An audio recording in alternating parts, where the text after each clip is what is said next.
Hello, you're in time for the online television news update with me, Lynn Komjisha.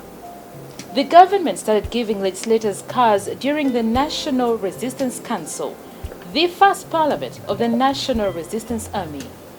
Ministers got Nissan Norel saloons while MPs got Toyota pickups. Then flamboyant Trade Minister Richard Henry Kaijuka defended the move, saying that he was tired of sitting next to sweating MPs who walk to Parliament. So how does this lead to the MPs getting 150 million shillings each for a car?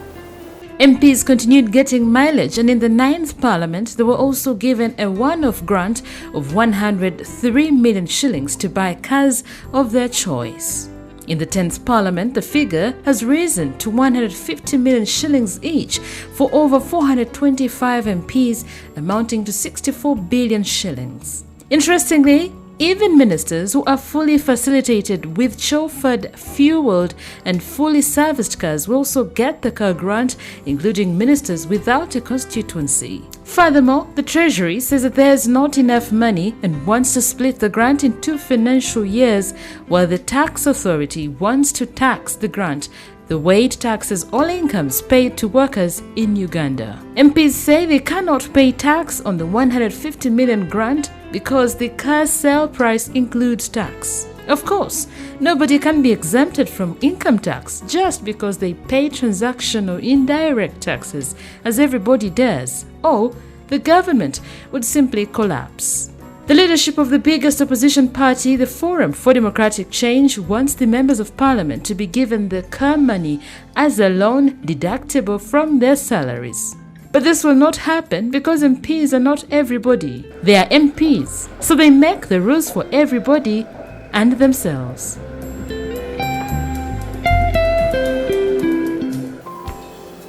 Now, inconsistent policy on garbage collection, high charges levied and sometimes brutal handlings by garbage collectors are some of the issues raised by Kampala residents to Kampala top officials in a meeting involving all stakeholders.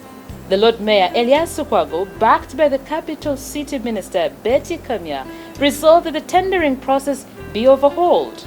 Here are some of the details from the meeting. Kampala's garbage problem, which seemed to be getting better, has been taking a turn for worse in recent months. Now, Lord Mayor Elias Lukwago has vowed to have the garbage tendering process overhauled. During a consultative meeting on solid waste management on Tuesday, Lukwago assured City Minister Betty Kamya, members of Parliament, divisional mayors, councillors, KCCA technical team, directors of all garbage companies involved that the policy on garbage must be revised. The meeting arose from complaints by Kampala residents over the poor methods used by garbage collectors in the city.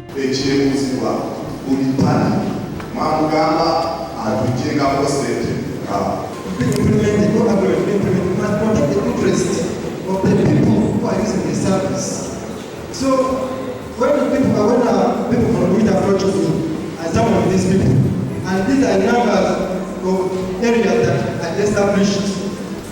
However, Sonko Musoke, a representative of Nabugabo Garbage Collection, said the emergency of illegal garbage collectors in the city have led to the dissatisfaction expressed by Kampala residents. So the issue of these other illegal companies that are operating, it is KCC's mandate, because from the contract, KCC is supposed to do sensitization and enforcement of the solid waste management and monitoring of this PPP agreement. So the problem comes from the KCCA side that it's failing to enforce. Mayor Lukwago ruled that the contracts of these official garbage collectors have not yet been revoked, but there will be need to revise the policy which gives these collectors the mandate to collect garbage in the city. The Minister for Kampala, Honorable Betty Kamya, agreed that there is need to revisit the policies and the terms and conditions given to the garbage collectors. Now, Uganda being the Pearl of Africa, we take a look at Lake Bunyoni, which is commonly referred to as a place of many little birds and has attracted so many tourists in the country because of its breathtaking nature. Let's find out why. Known to have derived its name from the little birds that made it a habitat, Lake Bunyoni is now believed to be the second deepest lake in Africa. It's bordered with Rwanda, amidst Kisoro and Kabale district in the southwestern part of Uganda. The lake has 29 magical islands scattered around its waters, with occupants from the Bachiga and the Batwa tribes. Akampene, one of the islands, is significant for having been a dumping ground for Bachiga unmarried pregnant girls to die of hunger so as to teach the rest not to do the same. Tourists are attracted to this memorable lake because of its clear flowing waters and the amazing activities they indulge in, such as boat riding, hiking the highlands around the lake, birding, among others. And that's all we had for you today. Thanks for joining us. Be sure to catch us online, on your mobile phone, on your tablet, on your desktop, anywhere in the world. I'm Lynn Komjisha.